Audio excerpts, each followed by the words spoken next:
আসসালামু আলাইকুম ওয়া রাহমাতুল্লাহি ওয়া বারাকাতুহু। আজকে আবার একটা নতুন রেসিপি নিয়ে চলে এসেছি ফারহান লাইফস্টাইলে।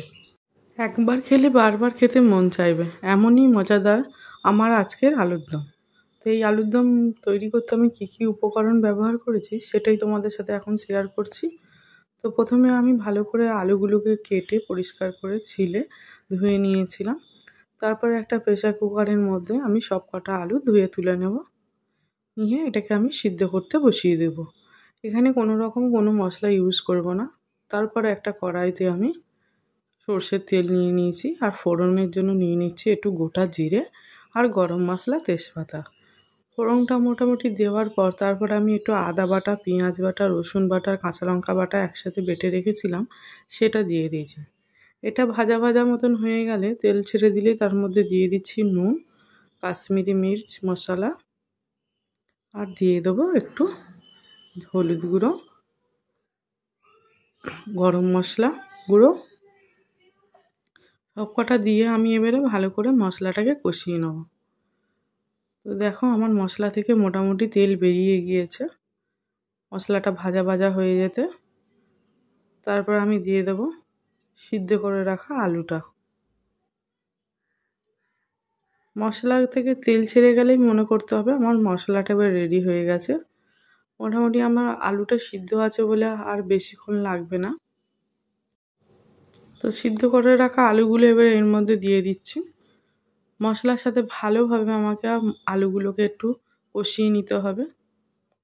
খুব সাবধানে কষাতে হবে কারণ আমার আলুগুলো একটু সিদ্ধ হয়ে আছে, প্রায় 80% সিদ্ধ হয়ে আছে।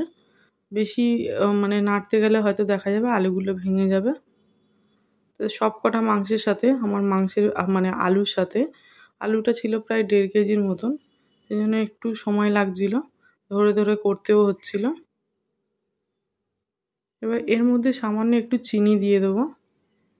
যেহেতু আমার যেটার সাথে খাবো, আমি তো খাবো পোলাওয়ের সাথে, সেই জন্য এটা তৈরি করছি। একটু মিষ্টি মিষ্টি হলেই বেশি ভালো লাগবে আর বাচ্চারাও খাবে, সেই জন্য একদমই ঝালের দিকে যাচ্ছি না। যেহেতু কাঁচা লঙ্কা বাটা আছে আর গরম মশলার একটা ঝাল আছে, সেই জন্য বেশি ঝাল দেব না। তো দেখো মোটামুটি মশলার সাথে আমার আলুটা বেশ ভালোই কষানো হয়ে গেছে। এবার আমি দিয়ে দেবো অল্প অল্প করে গরম পানি।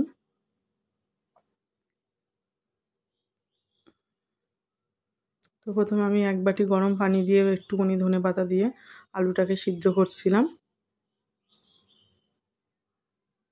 5 থেকে 7 মিনিটের মধ্যে আমার আলুটা মোটামুটি সিদ্ধ হয়ে গেছে। দেখো রেডিও হয়ে গেছে। তারপর আমি একটা বোলে সার্ভ করে নিয়েছি। তো এই ছিল আজকের আমার রেসিপিটা। কেমন লাগলো জানিও বন্ধুরা।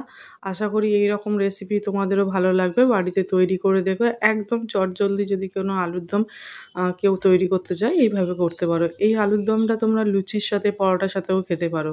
তো যারা যারা আমার পুরো ভিডিওটা দেখলে তাদেরকে অনেক অনেক থ্যাংক ইউ। আর যারা যারা নতুন আছো প্লিজ সাবস্ক্রাইব করতে ভুলো না। আবার দেখা হবে নতুন একটা এপিসোডে। ততক্ষণ ভালো থাকবেন, সুস্থ থাকবেন। টাটা বন্ধুরা।